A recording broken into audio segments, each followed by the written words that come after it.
Good morning students. Today we will start a new chapter, chapter 11, light, shadows and reflections. तो इस chapter में हम लोग जो टॉपिक्स आज पढ़ेंगे वो कुछ इस तरीके से हैं.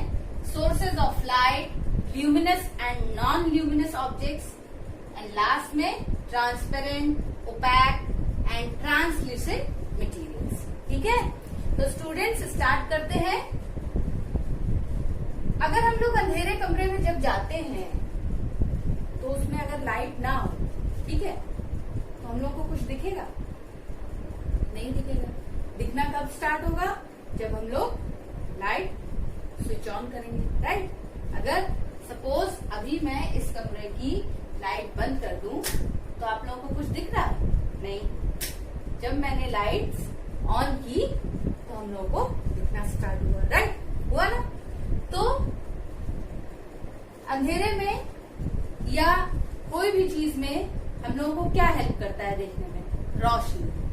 रोशनी और दूसरी हम लोगों की आई साइट. ठीक है, दो चीजें बहुत जरूरी हैं अंधेरे में देखने के लिए कि वहां पे रोशनी होनी चाहिए और हम लोग की आई साइट भी अच्छी होनी चाहिए, राइट. तो स्टार्ट करते हैं students. We need light to see objects around us, right. हम लोगों को लाइट की बहुत जरूरत होती है ताकि हम लोग आसपास के ऑब्जेक्ट्स को देख सकें. ठीक है. Now the next point is sources of light, right. An object that gives light is called source of light. कोई भी ऑब्जेक्ट अगर वो लाइट देता है तो क्या बोलते हैं उसको? Source of light. मतलब उससे लाइट हमें मिल रही है तो वो लाइट का सोर्स है. ठीक है. For example the sun, the stars, fireflies, some deep sea organisms, burning candle, tube light, lighted electric bulb, lighted torch, kerosene oil, lamp, etc. होता है ना कि इन सब चीजों से हम लोगों को रोशनी मिलती है. चाहे अगर बात हम लोग करें सन की, स्टार्स की, या जले हुए बल्ब की, या ट्यूबलाइट की, यहाँ तक कि जो केरोसिन ऑयल का जो लैम्प होता है उससे भी रोशनी मिलती है. तो हम लोग बोल सकते हैं उनको sources of light, right. Now the next point is luminous and non luminous objects. All objects can be classified into luminous and non-luminous objects. Objects को क्लासिफाई किया गया है दो कैटेगरीज में, luminous और non-luminous objects. अब देखते हैं luminous objects क्या होते हैं.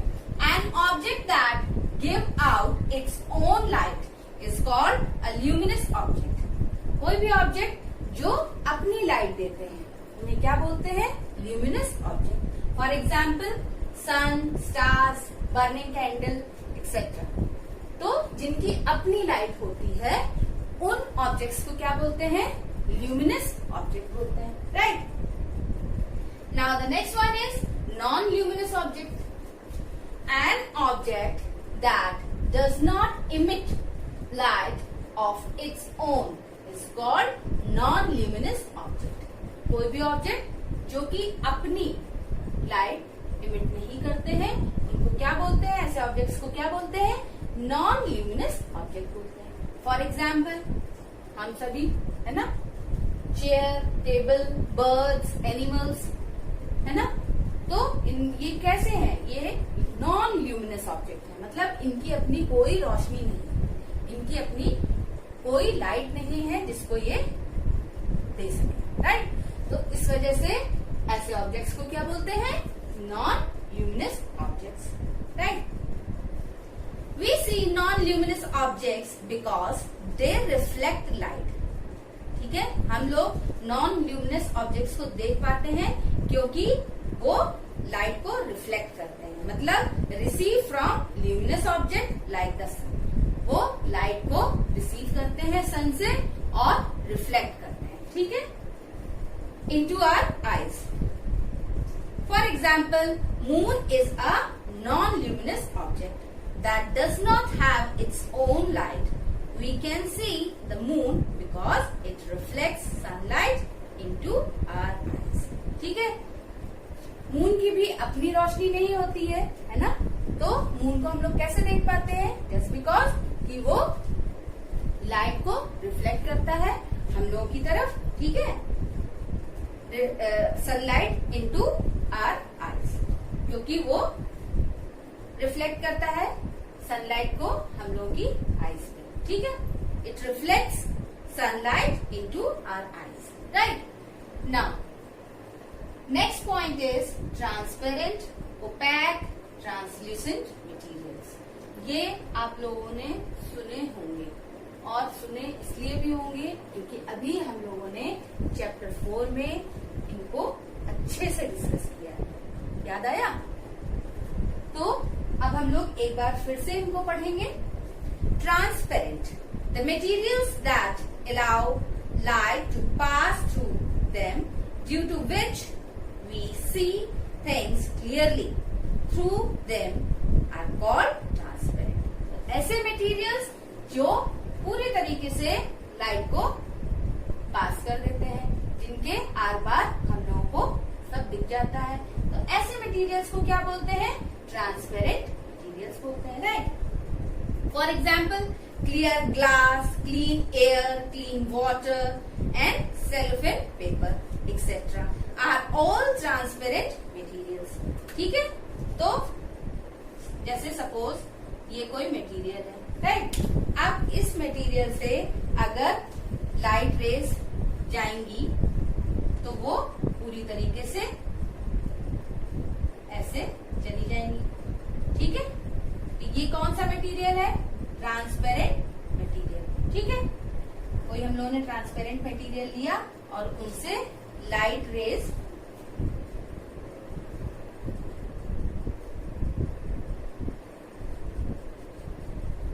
इस तरीके से पूरी आर पार हो जाती है, ठीक है. तो ऐसे मटेरियल्स को क्या बोलते हैं? Transparent material. नाउ पढ़ते हैं लोग. Opaque material, the materials that do not allow any light to pass through them due to which we cannot see anything through them are called opaque materials. तो ऐसे materials जो कि अपने अंदर से लाइट को पास नहीं होने देते हैं और इसी वजह से हम लोग आर पार उनके नहीं देख सकते हैं, ठीक है. एग्जाम्पल डायग्राम में देखेंगे. ये कोई ओपैक मटेरियल है सपोज, उससे लाइट रेज पास नहीं हो पा रही हैं, वो यहीं तक रुक जा रही है, ठीक है. Light rays, right. Now the last one is translucent material, the materials that allow only some of the light to pass through them are called translucent materials. We cannot see clearly through translucent materials. Rounded glass, butter paper, tissue paper, etc. are all the translucent material. ठीक है, तो translucent ऐसे material होते हैं जिनके अंदर से अगर लाइट पास होगी तो वो थोड़ी बहुत हो जाएगी, मगर पूरी तरीके से अगर आप बोले तो इस तरीके से रेस पूरी तरीके से नहीं जा पा रही है, थोड़ी बहुत लाइट पास कर देते हैं, है ना. तो ये जो मटेरियल्स होते हैं ऐसे मटेरियल्स होते हैं जो कि थोड़ी लाइट को ही अपने अंदर से पास होने देते हैं. इसी वजह से हम लोगों को दिखता तो है मगर बहुत धुंधला दिखता है. जैसे for example rounded glass, butter paper, tissue paper, तो ये क्या होते हैं? ट्रांसल्यूसेंट मटेरियल्स होते हैं, right.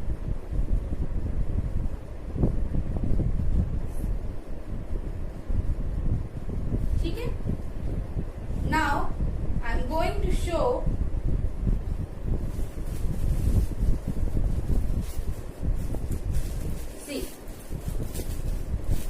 this is the example of transparent material. This is cellophane sheet ना, तो ये क्या है? ट्रांसपेरेंट मटेरियल का एग्जाम्पल, राइट। और इसमें से आप लोग देख रहे हैं कि मैं आपको अच्छे से दिख रही हूँ ना। Now the next one is, ये किसका एग्जाम्पल है? ओपैक का। इसमें से मैं नहीं दिख रही हूँ, आपको नहीं दिख रही हूँ ना। So this is the example of opaque material. Now the last one is translucent. अब ये बताइए, इससे समझ में तो आ रहा है कि कोई खड़ा है मगर क्लियर नहीं हो पा रहा है ना ऐसा? तो this is the example of translucent material, right. तो स्टूडेंट्स, आप लोगों को ये अच्छे से क्लियर हो गया होगा ये टॉपिक, है ना। अगर आप लोगों को फिर भी कोई प्रॉब्लम हो इस टॉपिक में तो प्लीज आप मुझसे पूछ सकते हैं।